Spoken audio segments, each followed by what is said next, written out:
Ang galing natin. Sabi ni John, bakit? Nandito tayo, nakarating na tayo dito. Ganong shit lang. Excited kasi bagong lugar na naman to. Yung nakikita mo sa K-drama na pinapanood mo, makikita mo na dito. Ibig sabihin, malamig! Welcome to Korea!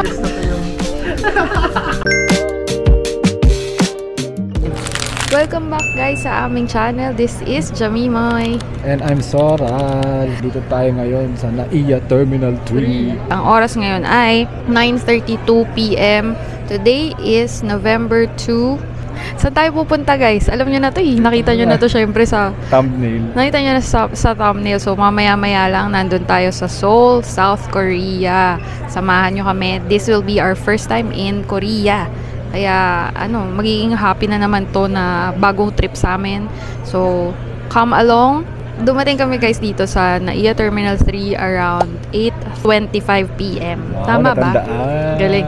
Sobrang bilis lang sa check-in sa Cebu Pacific. Walang pila. As in, 0 pila. Ang saya. 7 minutes lang yon total from dumating kami hanggang after matapos sa Cebu Pacific.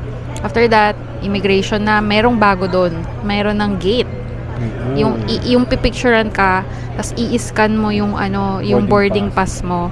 Pero sabi ni John, medyo parang nasa testing phase pa rin kasi may dalawang bantay pa rin. So, di ba yun yung dalawang dati na nagma-manual checking? So, yun yung dapat napapalitan ng e-gate eh.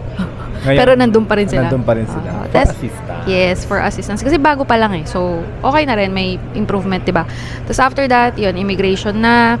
Medyo, hindi naman ganun katagal. Actually, mabilis nga eh. Kahit, although yung iba nakikita namin, nahuhold na naman. Medyo matagal sila. Tapos may narinig pa ako kanina, tinanong, sino kasama mo?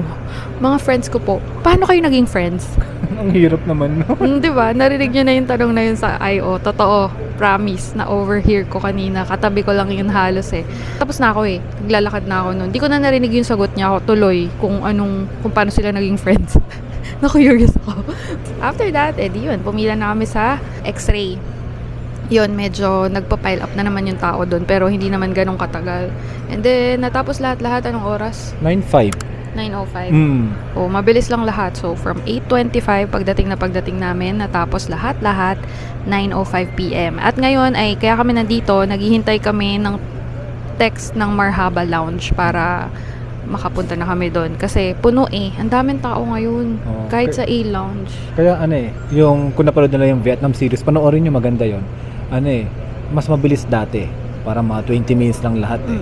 Ngayon, natagalan ng 40 minutes kasi ang daming tao. Sobra.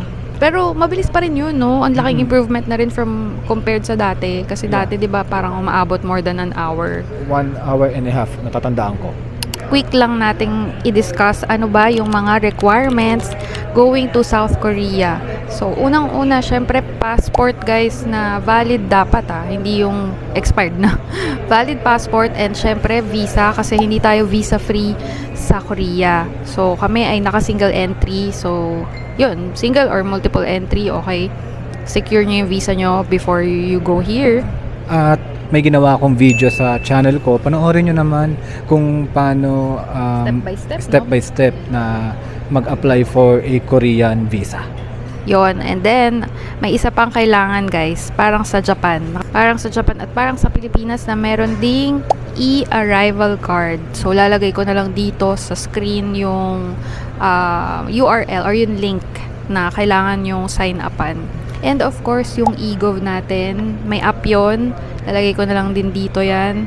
Ayusin nyo lahat yun before kayo umalis. And pabalik, kailangan din yun. Magbabayad pa ng travel tax na hindi natin alam kung saan gagamitin. Pero, ayun nga, 1,620 per person.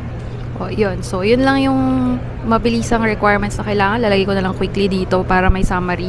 And lagi namin sinasabi, naghahanda na kami ng eSIM before we go out of the country. So, na-set up na namin, na-activate na, pero yung roaming, pagdating na doon sa Incheon, sa Seoul, tsaka namin yun, di ba? Tama. Excited ako. Excited din ako kasi first time. Tapos, ayun, maganda kasi mag-eSIM para hindi na kayo pupunta doon sa counter kung saan kukuhanin yung mga SIM card or pocket wifi. So, kung eSIM ready naman yung phones nyo, mag-eSIM na lang kayo. Lagi namin sinasabi. Paglapag, no?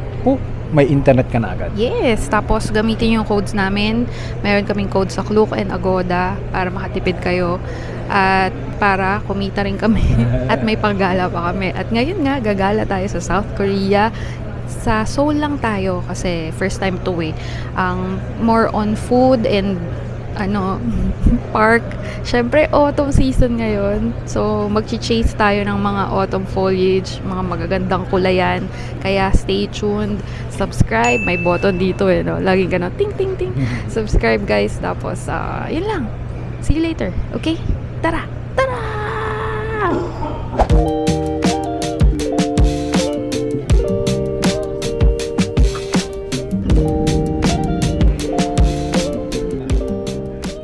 Welcome to Korea! Yay! Annyeonghaseyo! Uy, annyeonghaseyo. Yes, guys, nandito na tayo sa Korea. Time check, it's 7:34. So, parang around mga 1 hour lahat-lahat nung pagkadating namin to immigration, to kuha ng baggage, tapos nakapag-withdraw na rin si John. At medyo, may delay pa nga yung flight namin ngayon ng 45 minutes daw, di ba? Oh. Pero maaga pa rin naman kami nakarating. I mean, maaga pa rin. Umaga pa rin naman. Umaga. At napansin namin dito sa Korea, mga ganong oras, madilim pa, no? Dilim. Parang kakasikat pa lang ng araw. Yeah. So, late yung liwanag. Siguro kasi autumn? Bare months? I don't know. So, yun. First impression sa airport is malaki. Sobrang laki. Kinailangan pa namin sumakay ng shuttle. Ay, train ba yun? Or shuttle? Shuttle train. Papunta sa Terminal 1 para kunin ang baggage at mag-immigration. At dito lalabas. So, hindi siya pwede lakarin. Kaya, ayun, kailangan palang sumakay. First time yun. First time ko makakita ng ganung di lakaran no? Hindi siya lakaran kasi Path. sumakay tayo. Path. Ganun kalayo. So, yun. Another first experience. Tapos, mabilis lang ang immigration. Kinuha lang yung mga kailangan, passport, tsaka yung visa. At ito yung kakaiba pa doon. Yung machine nila, yung kumukuha ng biometrics tsaka picture, nagtatagalog. Sayang, bawal video yan Oo, bawal nag-a-adjust yung machine nila kung anong language siguro nung dumating. Ilagay yung daliri sa blue, blah, blah, blah, sa asul na ganyan-ganyan. Salamat po. Salamat po. Mabilis lang. Nakuha na agad namin luggage. Tapos ito yung tip namin, guys. Medyo humaba kasi yung immigration na pila after namin. Katulad na naman sa Ho Chi Minh. So, ang tip talaga namin, huwag kayong magsi-CR. Oo, huwag kayong umihi. Huwag kayong umihi. Tiisin nyo, joke. Or CR na kayo sa Sa plane pa lang. Sa plane bago mag-land. Yun, isa yun sa ginawa namin before. Pero ngayon, hindi kami nag-CR. Hindi kami talaga nawiwi So, yun, good thing. Kasi kapag nag-CR, nagpa-pile up talaga after nila kumain. After nila mag-CR, nagpa-pile up bigla sa immigration. Kaya kami ang bilis namin. Bibili na tayo ng ticket, for bus. And then, punta na tayo sa Seoul. Ngayon ay nandito tayo sa Incheon Airport. Yes, Terminal 1. Terminal 1. So, yan. Pupunta na tayo maya-maya sa Seoul. Sama kayo sa trip na to. First time namin dito sa South Korea. If first time nyo rin, bulul-bulul ako, First time namin dito sa South Korea. If first time nyo rin, then sama kayo sa trip. Kung hindi naman, sama pa rin kayo kasi chill lang to. Kain, more on super duper kain. Yun ina-expect ko ngayon. Tsaka, sabi ko nga kanina, mag-chase tayo ng autumn colors because autumn ngayon. Yay! Kaya ayan, tingnan yung mga suot namin. Medyo makakapal na jacket kasi pagdating namin kanina, 3 degrees daw. Ewan namin paglabas. So, let's see. Tara na. Tara na. Yes, let's go! Subscribe, guys! See you later! Oh, meron nga! Kita ba, guys? Ibig sabihin, malamig! So, lumabas na kami. Lamig check. It is indeed malamig. Pero kaya ng aming suot na naka-t-shirt lang and one winter jacket kasi ito So, kayang-kaya na niya. Pero sa pants, naka one layer lang kami. Usok check! Nakabili na tayo ng ticket. Ayan. Ticket, yes. So yung hotel namin kasi is located sa Iksongdong. Insondong sa may Changdeokgung Palace. Yes. So Pag mali, isusulat ko na lang dito. So yung aming bus na sasakyan is 6011 Airport Limousine Bus siya. So dito kami nakapila sa 5B3. So ang maganda kasi dito, meron silang parang bus ticket na pwedeng credit card. So dapat pala, no, kanina kasi nag-withdraw ko, sana doon lang sa neighborhood ako nag-withdraw. Akala ko kasi cash yung ibabayad eh. Pero okay lang, at least meron na tayong cash. Naka-ready na, diba? Speaking of withdraw, cash, nag-withdraw na rin nga ako kanina, nasabi na nga. So, hinanap namin yung Wobi Bank or KB Bank kasi mas mura yung fees niya sa Hana Bank na nakita namin sa umpisa. So, 4,800 won bawat withdraw. At maximum withdraw, 300,000 won. As usual, gamitin nyo yung GCash Visa debit card kasi halos walang fee sa forex transaction. So okay. ang fee mo lang talaga yung withdrawal fee na 4,800 won. Ooh, nice. Yun. So yan. So far so smooth naman lahat. Yes. Nagagawa sa plano. Diba? So waiting na kami guys ng aming bus papunta sa... At nilalamig tayo. Nilalamig ka? Lamig. Sakto lang ako. Ang sarap. Masarap pero totoo, malamig guys kasi tinan mo, usok nga yung bibig namin paglabas ng airport. Sa airport pa rin to eh. Pero ewan ko, baka mainit lang talaga tong jacket na to. So maganda. So prepare nyo yun kapag autumn, wag nyo siyang maliitin. Maraming best na namin sinabi yon na prepare lang kayo kahit yung isang magandang jacket. Pagdating nyo, suot nyo agad kasi hindi ito Pilipinas weather. As in, medyo refrigerator level, ganon. Uy, ano yun? So, ayun, antayin natin yung bus. So, see you later. Bye! Bye!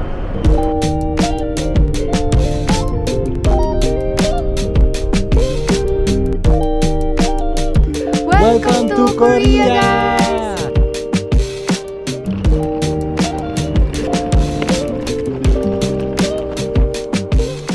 Time check guys, 10:10 a.m. here in Korea. By the way, meron tayong time difference. This is 1 hour advance sa atin. So, naka-check-in na kami. Ay, actually, check-in na yun, no? Pero hindi lang kami nakapasok pa sa aming room kasi maaga pa. 3 p.m. pa yung totoong check-in. Pero, good thing, pwedeng mag-iwan ng luggage. At, nag-CR kami doon kasi nagbihis at nagdagdag kami ng layers dahil malamig. Grabe, ginaw. Actually, kaya naman kanina. Pero mas comfortable kung mag-a-add ka ng layers. So, might as well. Dito na tayo sa comfy, diba? Yes. Lakad-lakad muna tayo dito within the neighborhood dahil di pa nga tayo pwedeng pumunta sa ating room. At nabook nga pala namin ang room na ang ating hotel for this Korea trip sa Agoda. Sir, magkano mo nabook? Nabook ko around 25,000 for 6 nights. 6 nights ba? Tama. Pero may cashback yun. Around 3,000. Ay, 25 pesos. Diba? Tapos may discount pa dahil may code na Soral Agoda and Jamimi Agoda. Di ba? Yes, kaya gamitin yung mga codes namin guys pag magbubook kayo ng hotels at saka activities nyo. Both sa Klook and Agoda.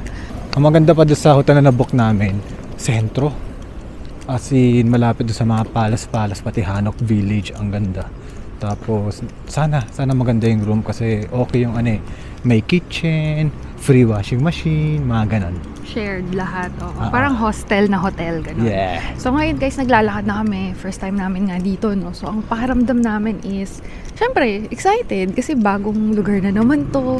Tapos, alam mo yun, yung nakikita mo sa K-drama na pinapanood mo, makikita mo na dito yung mga stores, yung mga grocery, convenience store, lahat-lahat. As in, yung mga karatula na Korean yung nakasulat. Mga simpleng bagay na gano'n. And of course, mga tao. Siyempre, ngayon lang tayo makakita ng maraming Koreano. Siyempre, nandito tayo sa lugar nila, di ba? So, yun. Mga simpleng nakakatuwa agad pagdating pa lang. So, hindi pa kami totoong gumagala, pero alam mo yun, yun na yung mga nararamdaman namin right now at nilalamig. Oo. Lamig. Lakad na tayo. Hatap tayong kape kasi hindi pa tayo nakakakape at nagbe-breakfast. Let's go!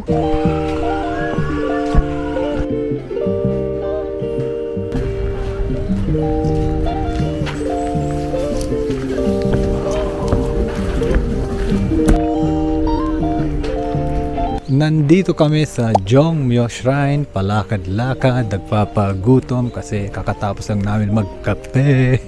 Di ba? Yes, tapos dito guys, hindi pa masyadong makulay.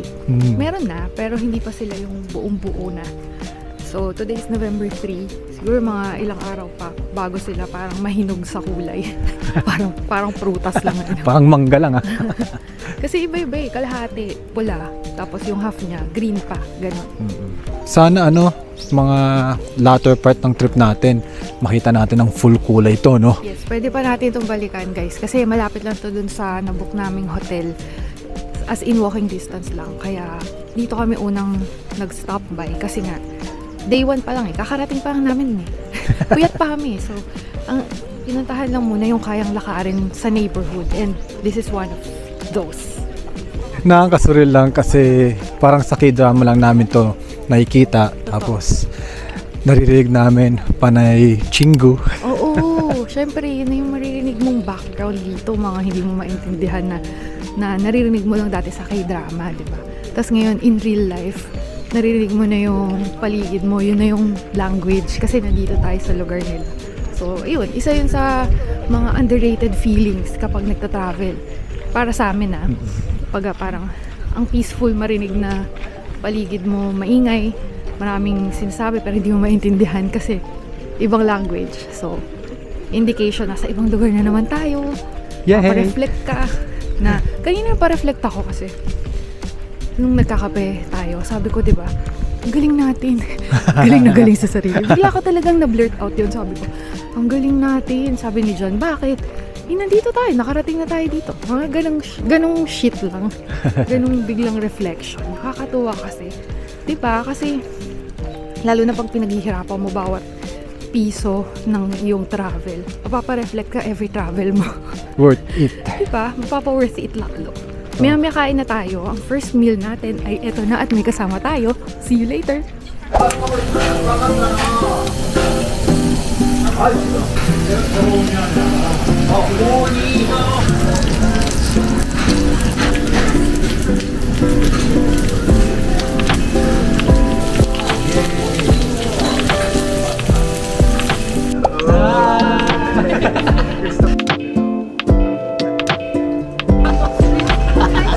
Bye-bye! Ingatid kami! Ingatid kami! Use our code sa Local Agoda.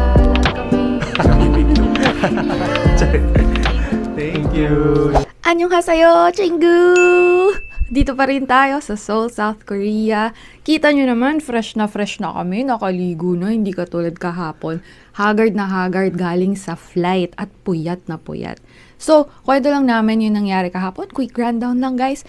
First ever legit, authentic Korean samgyeopsal. Siyempre, yun yung aming unang nilunch dito sa Seoul. Walking distance lang yun from our hotel. Tapos, na-meet namin si Dave Gino, the Kuripot Traveler. Kung hindi nyo pa siya kilala, check nyo yung kanyang socials. Magugustuhan nyo rin siya. Makaka-relate tayong mga kuripot mag-travel. No? Yung mga budget travelers. Yes. So, sarap din niya kausap. Mahilig siya mag-Korea. So, marami rin kaming nakakuha sa kanyang tips. So, check it out. Tapos yung kinainan natin. Ayan, recommended yun ng The Sensons. Na budol kami. Ang sarap. Yung kakaiba yung pork, no? Yeah, ano yun? YBD. Yun, YBD. Susulat ko dito kung ano yun. Pati, syempre, bibirol ko yung kinain namin para matakam kayo. Check out nyo yun. So, recommended din namin. Masarap nga. Super sulit yung bayad doon. Tapos, nag-cafe lang kami. Siyempre, naglakad-lakad kami doon sa Hanok Village. Iksundong Hanok Village. Malapit kasi yung hotel. Maya-maya, itutur namin kayo sa hotel. Pero yun nga, check out nyo yung location na to. Kasi usually, di ba, Myeongdong, Hongdae. Ito yung first na trip namin dito, pero ang napili namin is Iksongdong because of those things. Kasi nga, ang daming malapit. Konting lakad lang kahapon, kahit puyat pa kami. Napadpad kami sa malapit na Hanok Village na ang daming cute cafes. Yes. Tapos malapit lang din dun yung napagkapihan namin, pati yun yung nakainan namin ng samgyeopsal. At hindi lang yun. Malapit yung Jongmyo Shrine, yung dalawang palace na sikat sa mga historical events na makikita nyo sa mga K-drama. Siguro sa mga susunod na araw lang natin bisitahin nyo. Pero ang ganda ng location kasi. Yeah. Yung kahapon, na-check out namin agad yung Jongmyo Shrine. May colors na doon, guys. Hindi lang super full pa or peak autumn foliage. Pero, meron ng mga pailan-ilan na colorful na yung leaves nila. Yellow, orange, red. Tapos syempre, ang ganda rin ng shrine mismo, di ba? Yun naman talaga yung pinunta doon. And free entrance yun.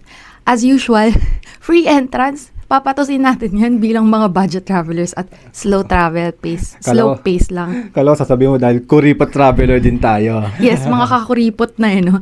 So yun, check out nyo yun, malapit lang yun dito. So ito na, yung room namin. Ang amenities nito parang hostel. May shared spaces dun sa basement. Na-check na namin yun kahapon. May dining area doon, pwede kayong gumamit nun at may ka-share kayo. Kung bet nyo yung parang makikimingle sa iba-ibang lahi. Kahapon, pagdating namin doon, may ibang lahi. Yes. Good morning, ganun sila. Tapos pinagbuksan pa kami ng pinto. Basta ang bait, ganun. Ganun ang feels ng hostel. Pero hotel to Take note. Ganun yung feels. And then, eto yung best for me. Siyempre, may kitchen din nga pala. Ito yung best for me, guys.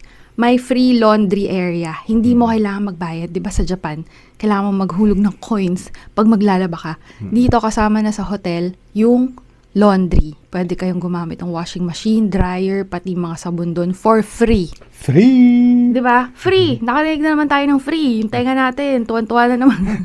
So yun. Pwede kayong maglaba. So kung mamimili kayo dito ng damit at isosot nyo agad for your trip, pwede kayong maglaba sa hotel na to. Tapos yung reception area, sobrang simple lang. As in plain lang siya, maliit lang. Pero natuwa ako kasi may Christmas tree. May Christmas tree. Meron silang Christmas feels kahit paano, ganun. Tapos, free storage ng luggage. Yes. So, iniwan muna namin yung luggage kahapon, tsaka kami gumala. Kasi 3 p.m. pa yung check-in. And then, punta tayo sa room. Yung room namin, maliit lang siya, pero alam nyo, Korean feels nga. Totoo. Nasa Korea nga tayo. Iba yung room. Totoo. Hindi ganito yung usual na room na nabubuk natin kahit saan. Kasi yung entrance, yung huhubarin mo agad yung shoes mo, hindi mo pwedeng ipasok. Kasi nakaangat yung mismong room ng konti, mga ganyan lang. So, ibig sabihin, bawal mong ipasok doon bawal mong itapak doon yung shoes mo. Parang yung mga nakikita natin sa K-drama talaga. So, yun. Tas palit ka agad ng tsinelas. And then, pagpunta mo dito, bed na agad. Tapos on our right, may mini table and 2 chairs. So, ano na agad, may pagmamahal na siya. Kasi meron tayong ibang pwedeng tambayan dito sa room. Like, pwedeng kumain, I think. And then, malaking TV. Ang laki yung TV, tapos smart TV pa. Di ba yung sabi natin, sana smart TV kasi manonood tayong Netflix kasi may physical Asia. Di ba? Oo. So, yun. And, ang laki din ng ating window. So, meron tayong magandang lighting dito sa room. Tapos, pag binuksan mo ng konting-konti yung window, para ka nang naka-aircon. Right now kasi, naka-off ang aircon. Yes. Dahil malamig na. So, kung mainitan kayo, okay lang. Kasi buksan nyo lang ng mga ganyan yung window, lalamig na yung kwarto nyo, parang naka-aircon na. Totoo. Totoo. And then, ito yung gusto ko dito. May full body mirror. So, syempre, as usual. Medyo, ito lang yung pangit. Di naman pangit. Downside niya. The only downside for me, dalawa lang yung unang provided. But, nag-provide sila another one, nag-request kami. So, okay na. Pwede pala yun. Yes. Okay, punta tayo sa CR, maliit lang. Ito, kakaiba yung CR for me. Oo. Yung mismong, yung shower niya mismo, is nandun lang sa may parang hugasan, parang, sa sink. Sa sink mismo. Oo. So, ito yung sink. Yung shower na doon sa taas nun. So, pag nag-shower ka, mababasa lahat. Mababasa yung sink, mababasa yung toilet. So, hindi siya separated kasi sa Japan, di ba? Kahit sa atin sa Pilipinas, di ba, may separation naman yung liguan dun sa toilet. Ito, yung liguan sa tapat mismo ng sink. Basta makikita nyo naman, pinapapakita yan. Ayan, binibirol na. Yan, liit lang, di ba? So, ganun lang po ang ating room, pero tuloy natin sa labas. Okay? Lalabas na tayo, kakain tayo, at magkakape dyan sa may convenience store. Magte-teleport. At eto, nandito na tayo sa tapat ng hotel. Sabi namin, magkakape na tayo sa convenience store or kung saan tayo abutin for today. Marami pang magaganap. This is just day 1. Follow along, user code, subscribe, at ito na ang susunod na mga kaganapan.